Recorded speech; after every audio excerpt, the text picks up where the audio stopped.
ভারতের আকাশসীমার মধ্যেই ধ্বংস হল ইন্ডিয়ান এয়ারফোর্সের গর্বের এয়ারক্রাফট, তবে একটি নয়। এমন ঘটনার শিকার পরপর 5টি যুদ্ধবিমান।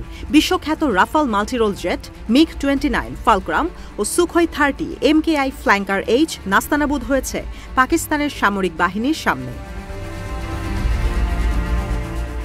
এমন পরিস্থিতিতে স্বভাবতই প্রশ্ন আসছে, নয়াদিল্লির শক্তিশালী বহরকে ছিন্ন বিচ্ছিন্নের অগ্রদূত কে? উত্তর হল J-10C।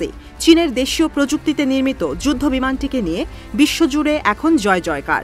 পাক পররাষ্ট্রমন্ত্রী ইশাক দারের দাবি, নয়াদিল্লির বহরকে নিমিষেই ধ্বংসের সক্ষমতা ছিল পাক সামরিক বাহিনীর। তবে শুধুমাত্র হামলাকারী যুদ্ধবিমানকে ভূপাতিতের নির্দেশ দেয়া হয়। এ কারণে ভারতে অক্ষত অবস্থায় ফিরতে পারেনি 5টি বিমান। 2022 সালে 4.5 জেনারেশনের J-10C যুদ্ধবিমান ক্রয় করে পাকিস্তান। মাল্টিরোল ফাইটার জেটটি তৈরি করেছে চীনের Chengdu aircraft corporation. Vigorous dragon খ্যাত বিমানটিতে রয়েছে অ্যাডভান্সড এভিওনিক্স ও AESA radar system. Air to air এবং এয়ার টু গ্রাউন্ড মিশনের জন্য বিশ্বব্যাপী পরিচিত এই ফাইটার জেট এর অত্যাধুনিক sensor, visual armament, beyond visual range engagement ও লোয়ার রাডার সিগনেচার সমসাময়িক অনেক যুদ্ধবিমানের চেয়ে উন্নত। মার্কিন F-16 ফাইটার জেটের সঙ্গে তুলনা করা হলেও J-10Cকে অনেকেই অভিহিত করেন গেম চেঞ্জার হিসেবে। বর্তমানে পাকিস্তানের 15 নং কোবরা স্কোয়াড্রন অত্যাধুনিক এই ফাইটার জেট পরিচালনা করছে।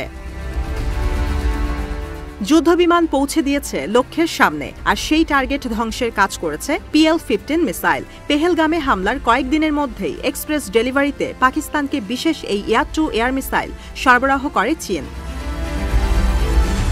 মূলত প্রতিরক্ষা অংশীদারদের রপ্তানির ক্ষেত্রে PL-15E সরবরাহ করে বেইজিং। তবে ইসলামাবাদকে পাঠানো হয় পিপলস লিবারেশন আর্মি এয়ারফোর্সের জন্য তৈরিকৃত বিশেষ সংস্করণ PL-15। চীনের এয়ার কমব্যাট পরিকল্পনা হৃৎপিণ্ড হিসেবে কাজ করে এই ক্ষেপণাস্ত্র, যা তৈরি করেছে aviation industry corporation of China. আর এই হৃৎপিণ্ডই ধসিয়ে দিয়েছে ভারতের front line. Active radar guided air to air মিসাইলটি মূলত দূরপাল্লার, ফলে চোখের সামনে আসার আগেই ভারতীয় যুদ্ধবিমানকে গুড়িয়ে দিয়েছে পাকিস্তানি ফাইটার জেট। 2টি সলিড প্রপেল্যান্ট রকেটের পাশাপাশি মিসাইলটিতে রয়েছে ASEA রাডার, যা দ্বিমুখী ডেটা লিঙ্ক হিসেবে কাজ করে।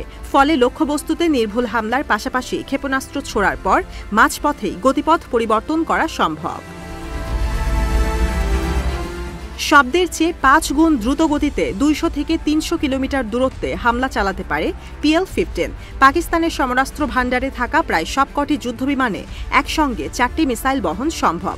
দ্য ওয়ার জোনের প্রতিবেদন বলছে, রণাঙ্গনে প্রথমবারের মতো ব্যবহার করা হয়েছে J-10C ফাইটার জেট ও PL-15 মিসাইল, আর প্রথমবারেই বাজিমাত করল চীনের এই 2 সমরাস্ত্র।